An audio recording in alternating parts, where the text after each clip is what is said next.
Hello everybody, welcome your first time or welcome back. We are on a quest for details. Today, doing a little treasure hunting. We're just gonna go to a spot that I already discovered where minerals leak out of a spring, out of a little hillside, and their little calciferous layers have built up basically a travertine creek bed, a brook bed though. So whereas some of them in the world are massive and terraces and you can walk on them, and this one basically just fills the ditch on the side of a road, but it has been doing that for, well, at least since they built the road there. And beautiful layers. It's kind of a tan mixed with the dark see-through chocolate, super fine layers. And we'll collect some, and then we will cut some, we'll look at some, and then I think that we will make it into something. I hope you can hear me. I got the window down because it's a beautiful spring day, early spring, and that's what we're doing in the coastal range of California, 2022. So here's the asphalt, and detail on it is that the road is actually paved on it. Those are pieces. As you watch the video, of course, I'll get more and more into the details of it. But here it is, heaped up from where humans have excavated the little ditch to keep the water off the road. And these are all big pieces of it. They're faded in the sun on the outside because they've been sitting in the sun. But these are big slabs of the material, some of it more translucent than others in its individual layering. Ooh, some of it with nice round patterns.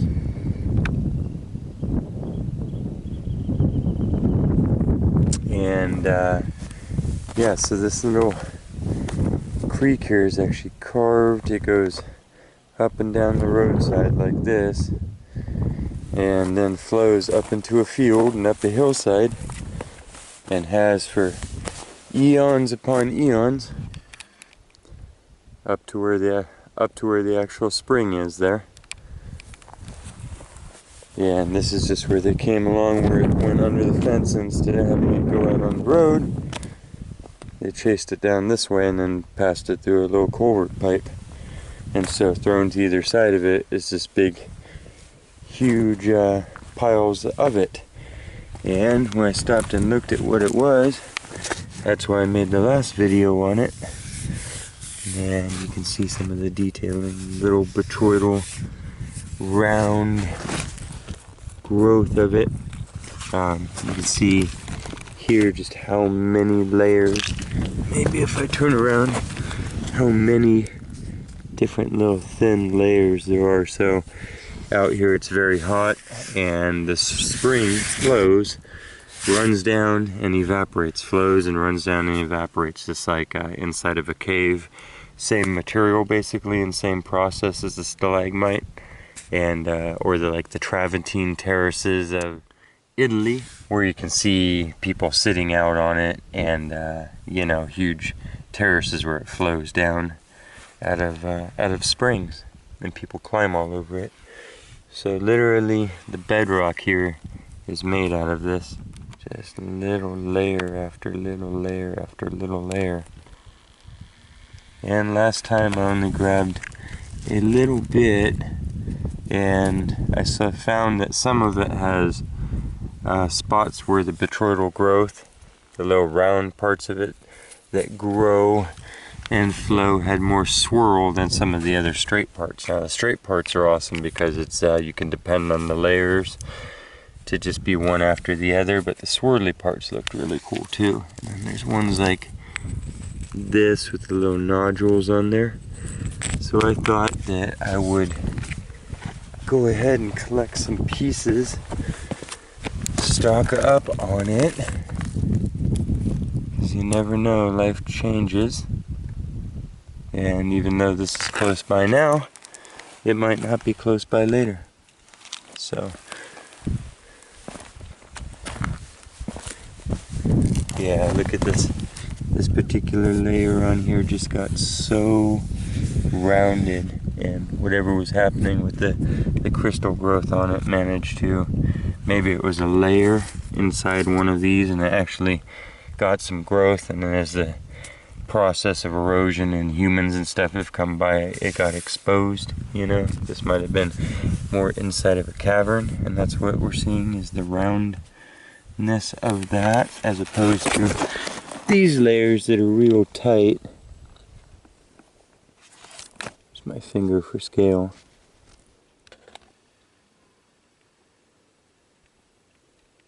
Oh, you can see literally there's probably, no exaggeration, 50 to 60 layers just right in that.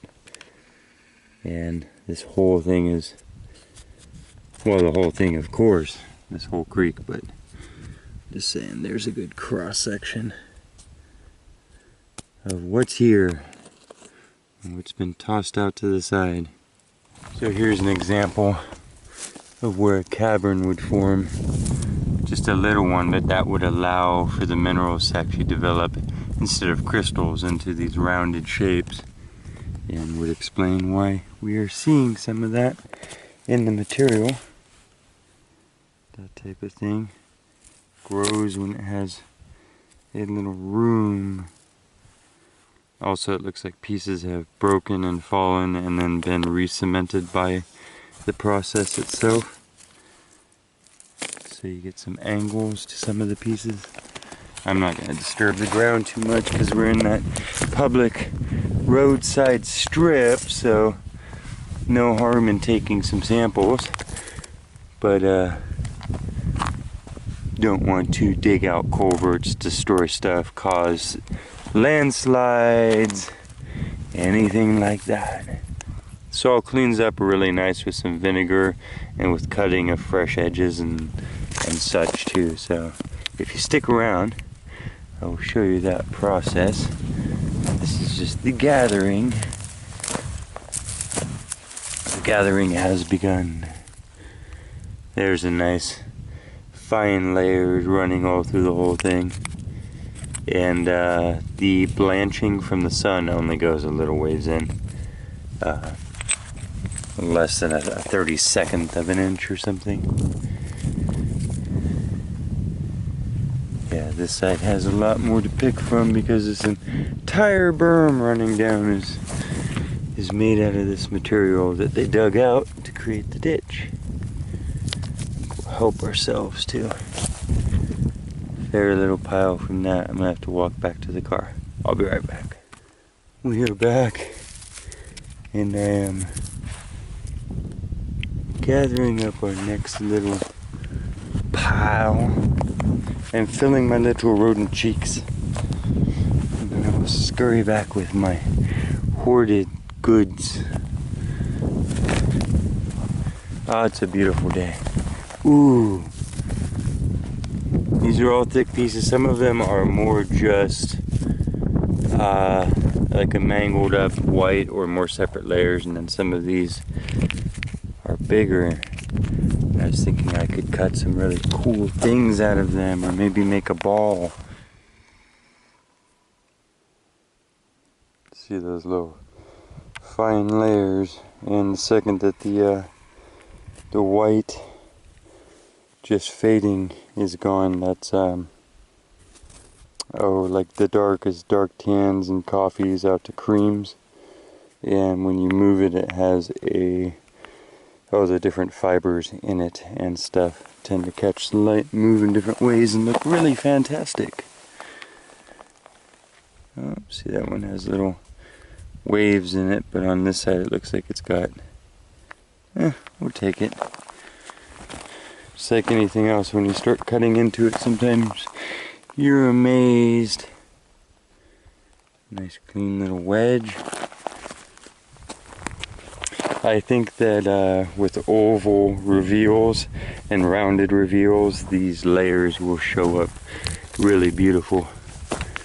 Is one of my theories on how this is going to work out. Much like layered agates do. debating whether to take a big slab like that. I think we will take at least one.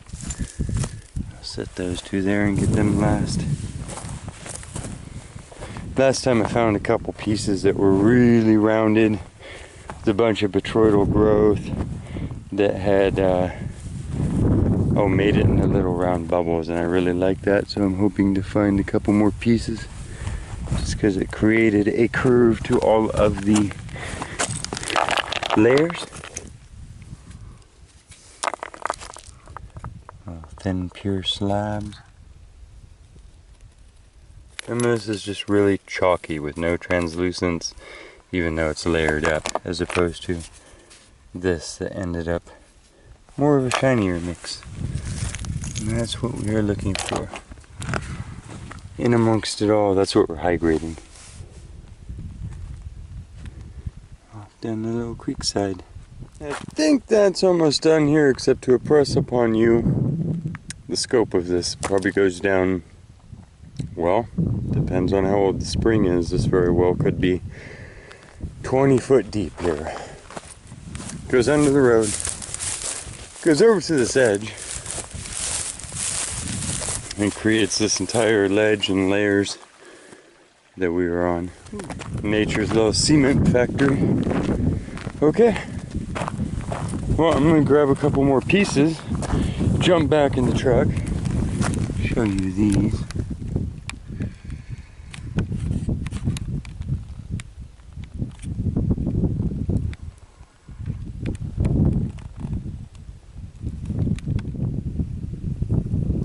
These have got to be, not an owl clover, but the other type. So they're a type of snapdragon. I'll put the name on the screen here. And there's some of our first, just the start of the wildflowers, but some of the most beautiful because the grasses are not up yet, and these get to rise above them all, even in our little road cuts. These pieces down here are looking really cool. Way more translucence and curved layers, different things going on. The color in that, just to start with. Good stuff, good stuff. These crazy motley pieces. Take some of those just to look slower and lower at them later.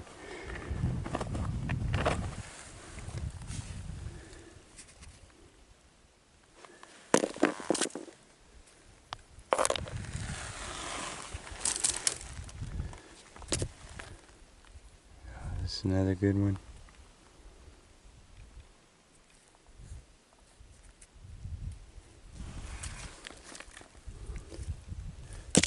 If you don't see it, you'll have to trust me on that for a second till we get back. It's kind of nice. It's kind of a big slab.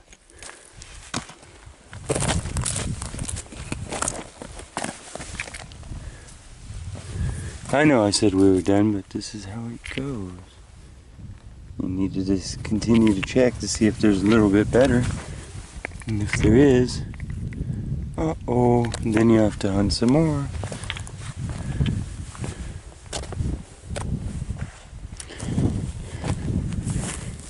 And off and away.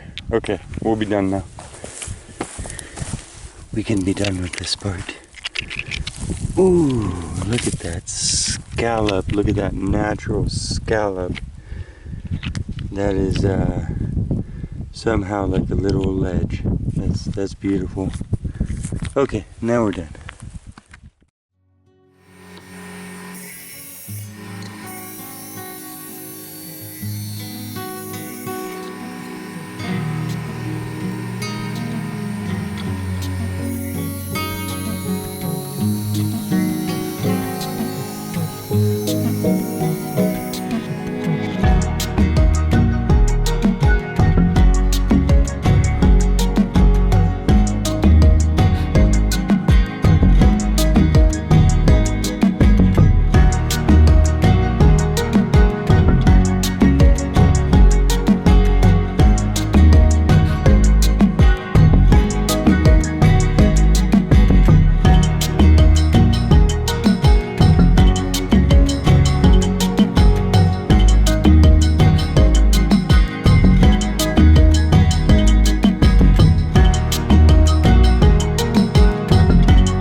So we're inside and we're going to take a look at these. They're dried out.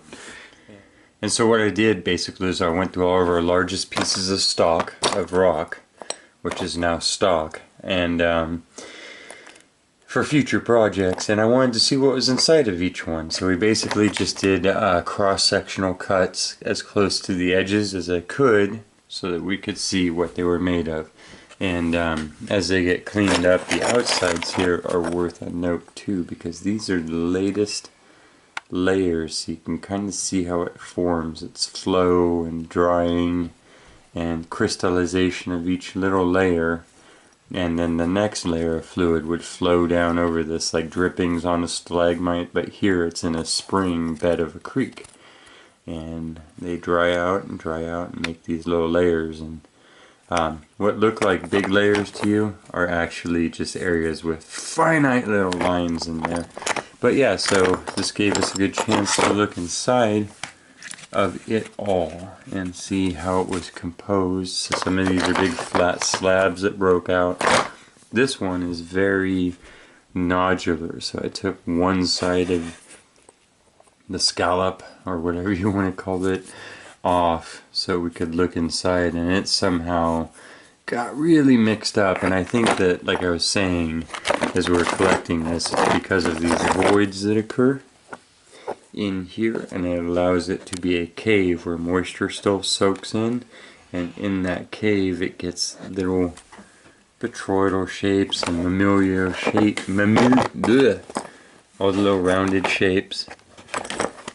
And you can see that kind of going on here. And then sometimes when they're exposed, we can see it on the outside. So let's spray these. With no further ado. And I did get a piece like this that I started shaping down into an egg, because for some reason, like this one did, it ended up very symmetrical. And with the layers in it, we should be able to get a pretty cool result. I guess we have to start anywhere here. We'll start with you. So this is what it looked like on both sides. Very, you know, another name for this, its trade names are Mexican onyx, and it's the same basic principle of what would be a stalagmite or a stalactite. And in the fibers, you can see it shifts around, almost gives a Schiller or hologram or something, and the layers remind you of agate because it is the same sort of process of little layers built up and built up and built up by water carrying minerals through different areas and leaving layers. So that's where it gets the name Mexican onyx, and that's what this side looks like shaved down. Basically just took the edge of the blade, but you can see the layers in this are just real crazy, real mixed up, real swirly. Like I said, I think this formed inside of a very large hole, you know, the same as these little voids but on a larger scale. So this scallop just grew in there. So I took the base off nice and flat so it sits. I think it's a cool specimen. You could totally sand this side down to where it looked like it does now, but even shinier. But when it was dry, and it's just a great example of 1,000 different bandings all coming together. And it would sit there like that. Be like rough, cleaned up, specimen type of creature. So then we get into all these, and it allows you to kind of see which parts of the stone are more of a chalky mix and which parts are more crystalline mix. And it's fun because of all the patterns. I love that little shifting in the fibers that creates that light play that moves back and forth. Very hologram-like. And without the cuts, you're just looking at that going, okay, and then with it cut, you know what you're working with. And any obvious fractures and flaws, because some of these, as I cut them open, I know now that if I tried to do anything that crossed that layer, it would probably just break apart there because of all of the little voids and openings. So that's what we did. We went through each of these and just kind of opened them up. Some of this is got brachiated because it's I don't know, something happened there to where it got granular and swirled up and more sand in it. And then you can see other areas where it got botryoidal. You know, probably that same thing that we're seeing here. And under those might be little original seeds like this, and it just layers up and it follows the next pattern and the next pattern.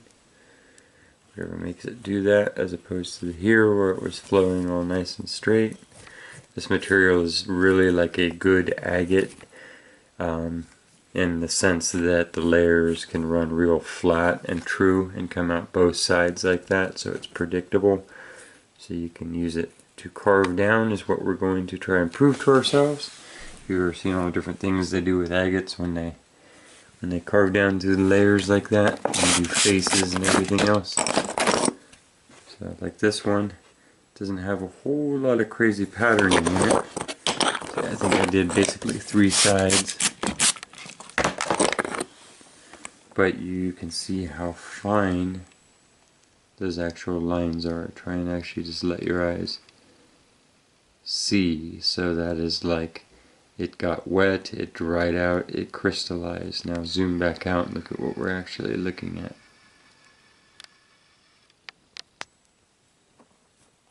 Right? So that's how fine each layer actually is. And they can run all the way through it like that and be true coming out the other side. So that is some of its good beneficial properties. I don't know why, you know, just like mud cracks in a certain pattern. This is the second one of these that just as we took off the edges ended up being a very diamond shape. And you can see here porous layers. That's what I was talking about, that are more chalky or granular, and then the finer, more cemented together plies of it.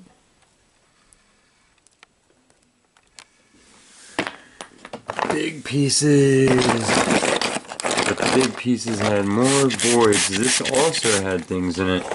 Made me wonder if the inclusions here, these black inclusions, if that was bacterial growth, obviously a change in mineral composition, and it obviously happened a few different times in the layering sequence because these were obviously different time periods, because it takes time, the passing of time, to have these events, each layer happen, occur, dry out, cement, and form the next.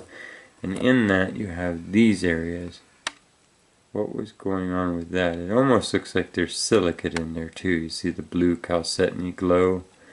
I'm assuming the rest of this is basically a product of calcium, you know, coming through the ground, as opposed to silicate, which would be an agate. And I was wondering what made those dark areas, if that was an actual event and we were witnessing some sort of event where those huge forest fires that came through, or volcanoes nearby that deposited ash, or was it some sort of event that made bacteria grow there? Did a dinosaur or a woolly mammoth walk along and go to the bathroom upstream? I don't know. You smell what I'm stepping in. So there it is on the other side too. What made those layers? Because they only showed up in a couple of pieces of these, and I found that very interesting. Highly compelling. Okay. Ooh yeah, see, a lot of these have the cool little scallops in there. And I think that happens like a pearl, you know? The pattern just starts and then the next layers follow and the next layers follow. Really pretty stuff. Imagine that slabbed and made into a cabochon. I'll show you what this looks like polished up. Some of this is so white it blew my mind. It was like going into layered alabaster or something. If you could feel that, it just reminded me of alabaster, and still has layers to it. So this was very pure white stuff coming out of there. Now this is in a mountain range that is the coastal range of California and out of heavy sediment. So this all came out of the bottom of the ocean, which was layers, and that's where it picks up a lot of the calciferous ooze as opposed to the salacious ooze that we're used to in cherts and stuff like that. And that was lifted up into the drier interior, inland, pushed inland by the volcanic plate actions, because we're here in California on the edge of the continent. And it got lifted inland where it is now, and those layers of the ocean floor have water pass through them, and it dissolves that calcium. And if it drips in the caves, then it forms stalagmites and stalactites. And here, where it's flowing down the open stream bed, it has formed this travertine. You see here, look at these breccia, these larger aggregate. Wow, what is that in there? Is that a fossil or something? Or you see that? It's very small. It's a beryl crystal. That would be cool. See all the little dots in it and stuff? Don't know what that is. It's a mystery. It's an alien artifact. You can go on the History Channel now. But that is a mystery, because you see all these layers, all these fine layers. Think about the depositing of that, the deposition of each layer upon itself, the forming of it, and then what happens there in that creek bed, and then what grew on top of it because of the unconformity of it, and then eventually just returns to its flow. So all kinds of stories in the stone. You know, this is some of probably the fastest layering or geologic action that you could see in a mineral trapped in a moment in time. Kind of has that same essence of a fossil, you know. Took time to make, but it's a relatively small little snapshot, which is rare for geologic expanses. And then, yeah, big pieces. This is, look down at this entire thing. So you've seen countertops and everything else made out of this same material.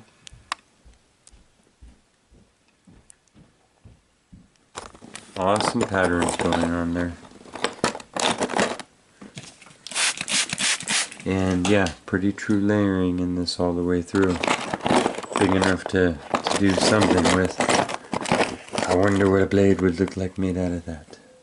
I think we're going to work on the egg though. I think the egg is going to be our focus, because it already started itself. As I was cutting the edges off of it, it started forming an egg shape. So we're going to go with it, and that should give us a bunch of round bevels to reveal all of the layers and stuff.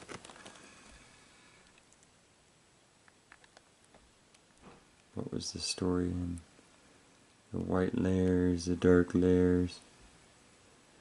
What underground caverns did it travel through on its way to the stream bed where it dissolved different things that it ran into and carried those with them in water solution form? It got to this point where the sun could bake it and it could dry out. It's the same process. This is almost the same stuff. All of the calcification that occurs if you have heavy mineral water on your sinks, in your faucets, in your drip systems. This is that same process. This is that white stuff that you see, that where it has flowed and it has dried out and has left its little layer. And if you do that for long enough, you'll actually see little bubbles like that growing around your sinks or your outside faucets and stuff, and you've actually started to make little stalagmites and stuff. So same process. That's what I mean. It's one of the quickest ones that you could see. It's like a salt crystal or something. Get this one, it runs that way and then spins around on itself and goes back is almost ridiculous in its shape.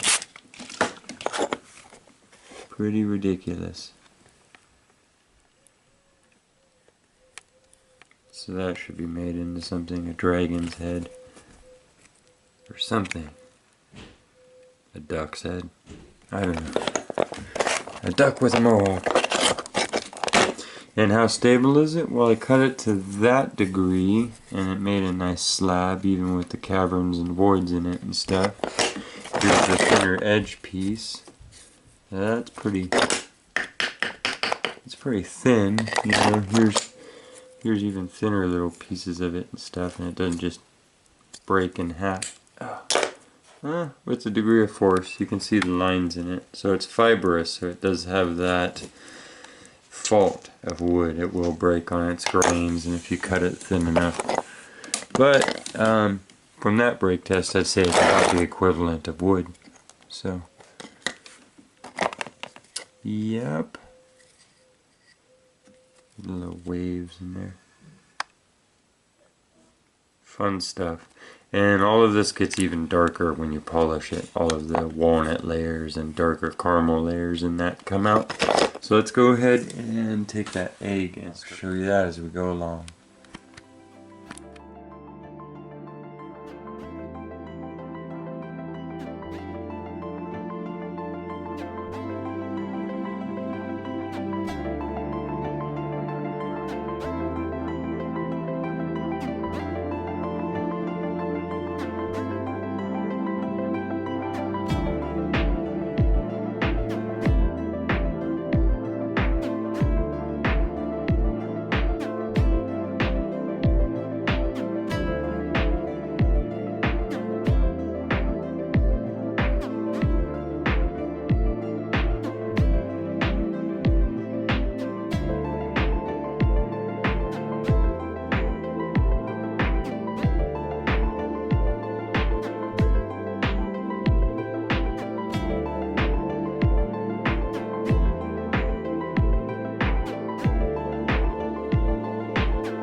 I think we're gonna go ahead and just try and shape an egg out of that. Just keep sanding on it, and I think the layers will be really cool.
So this is where I have gotten it with the fine sanding and filing and all of those procedures.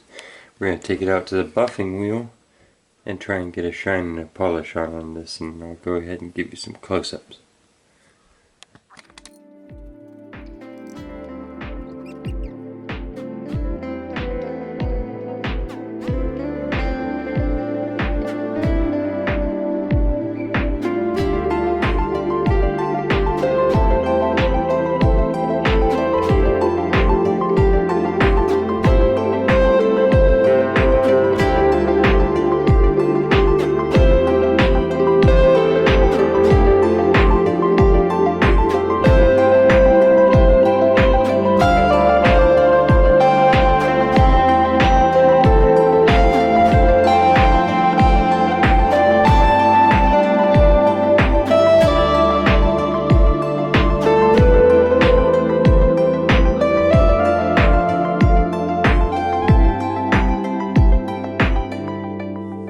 Okay, before, after, every time that I touch this and turning it, it is going to smudge it and take a little bit of the shine away. And it reached a level when I was buffing it to where it actually wanted to, it's the word, delaminate. You know, you can see that these are just the laminations we've been discussing, so there's only a degree to which you could push it with the wheel that I was using and that technique and not flake it off anymore, because it is a softer creature. But look at the play in the colors now. You can see all of its micro things going on. The fire, the patterns in it. That's actually a smooth surface that's down inside of it doing that tiger eye thing, you know. With this end of, I also kind of fell in love with this end of it where it looks very much like a like an agate, you know, like a fortification because of the way the layers peeled off of it. And this even has that granular other composite that was with it, trapped with it. I think those are my mini emeralds. You never know. It's got a little bit of that crazy marbleization there, you know. And I suppose if I make a dozen of these, they will get even more egg-shaped. There is a little bit of imperfection to its overall balance, I will concede that, but I was also a chicken farmer my whole life. Had chickens, raised chickens, was a chicken herder, a flock tender, and yeah, they're not always perfect shape either. So, but I'm pretty happy with that. I didn't know we were going to make an egg. We made a travertine egg. I walked up to that creek to show you what was there, and this is where it got us. And for now, it's definitely a one-of-a-kind creature. It's at the level that it's at. It's got its flaws and it's got its stuff. But for making a good example of how the color and pattern shows up as far as a specimen for this mineral, you know, that's a cool thing. Probably keep that in my collection. And that way when I say, yeah, I know where there's a spot where you can get this stuff, now I can pick this up and say, and it shines up like this when you're done. So, pictures worth 1,000 words, videos and a bunch of babbling. I don't know what that adds up to. But I hope that you enjoyed it. And I hope that you get reminded somehow that you can go out and find stuff. This was literally me driving along one day. Not before this video, but before the previous video that I made out there. Saw the seep, thought I was actually just smelling it to see what sort of sulfur or whatever was in there, and as I got out to look for that detail, I found this detail.